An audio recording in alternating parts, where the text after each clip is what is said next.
The early life of Spartacus remains shrouded in mystery, a tale lost to the mists of time. We know little for sure about his origins, with only fragments of information available. Some historians believe he was born in Thrace, a region known for its rugged terrain and fierce inhabitants.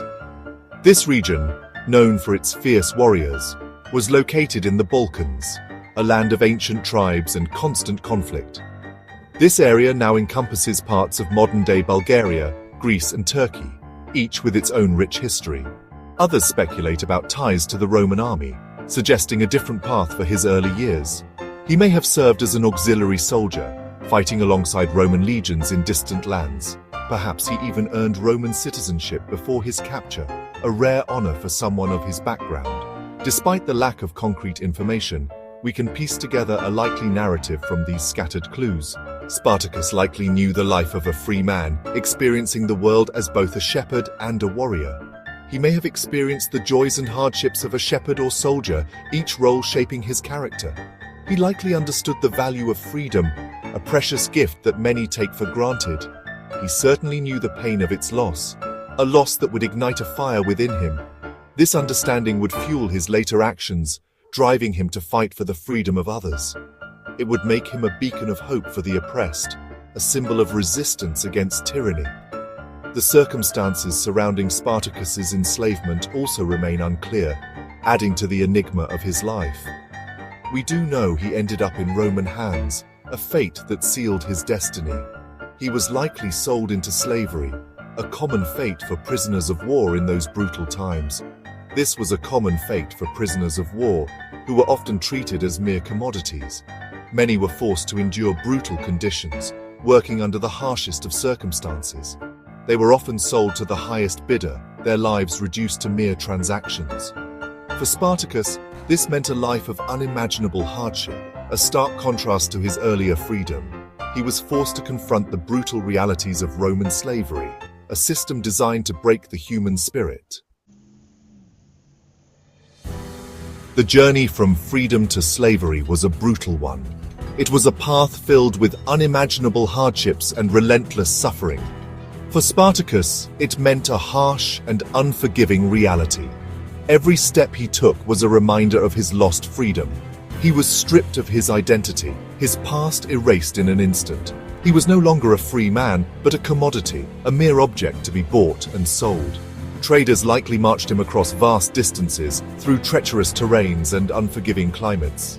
He was probably bound and shackled alongside other unfortunates, each step a painful reminder of their shared fate. The journey would have been long and arduous, testing the limits of human endurance. It was a harsh introduction to the life that awaited him, a life filled with endless toil and suffering.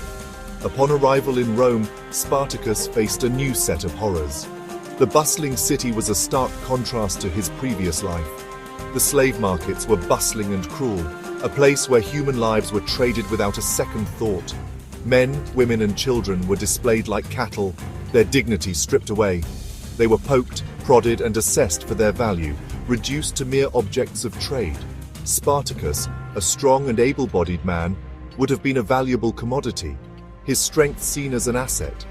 He was likely sold to a lanista, a trainer of gladiators who saw potential in his physical prowess. A lanista was a trainer of gladiators, responsible for turning men into fighters. His destination was almost certainly a gladiatorial school, a place where brutality was the norm. These institutions were brutal and unforgiving, designed to break the spirit and forge killers. They were designed to break the spirit and forge killers, turning men into mere instruments of death. Spartacus entered this world stripped of his past, his former life a distant memory. He was known only by the name given to him by his captors, a name that would soon become legendary. He was Spartacus, a name that would come to strike fear into the hearts of his Roman oppressors, a symbol of resistance and defiance. He was forced to adapt to a new, brutal way of life, a life that would test his limits and shape his destiny. Gladiatorial training was grueling, demanding not just physical strength but also mental resilience, and relentless. Spartacus endured endless hours of physical conditioning, pushing his body to its absolute limits. He trained in hand-to-hand combat, mastering various weapons with precision and skill. He learned to fight with an intensity that was unmatched. He learned to survive in the harshest of conditions. He was schooled in the art of performance, understanding that the arena was as much about spectacle as it was about combat. He learned to entertain the masses with displays of violence, turning brutality into a form of art that captivated the audience. The arena was a place of both spectacle and brutality, a stage where life and death played out before roaring crowds. It was a microcosm of Roman society itself, reflecting its values, its entertainment, and its cruelty. Life as a gladiator was not just about fighting. It was about surviving each day, against all odds. It was about clinging to hope, even when hope seemed like a distant dream. Spartacus, despite the odds, never lost sight of his desire for freedom. His spirit remained unbroken. He witnessed the deaths of fellow slaves, each loss a stark reminder of the fragility of life. He felt the sting of the lash, the pain searing into his flesh, a constant reminder of his captivity. He tasted the bitterness of despair, yet he endured, driven by an unyielding will to survive. He clung to the hope of a better life, a life beyond the chains and the bloodshed. Through the brutality, Spartacus's spirit remained unbroken, a beacon of resilience in a world of darkness. He earned the respect of his fellow gladiators, who saw in him a leader and a symbol of hope. He even earned the grudging admiration of some of his trainers, who recognized his exceptional strength and determination. His strength and skill were undeniable, honed through relentless training and sheer force of will. His spirit, however, was what truly set him apart, an indomitable force that refused to be broken. It was this indomitable will that would ultimately lead him to defy Rome itself, sparking a rebellion that would be remembered for centuries. The seeds of rebellion were sown in the heart of the gladiatorial school. Spartacus, along with 78 fellow gladiators, dared to dream of freedom. They plotted their escape. They knew the risks. They understood the consequences of failure. Yet they were undeterred. Their thirst for liberty outweighed their fear.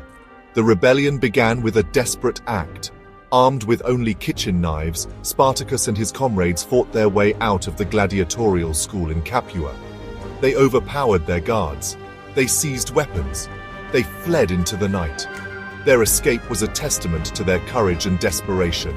They were free, but their fight was just beginning. Their daring escape ignited a spark of rebellion. It spread like wildfire throughout the oppressed underbelly of Roman society.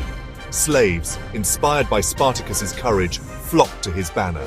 Shepherds, farmers, and laborers, all yearning for freedom, joined his ranks. Spartacus, the gladiator, became Spartacus, the liberator. He was a symbol of hope for the oppressed. He was a nightmare for Rome. He was a leader who would challenge the might of an empire.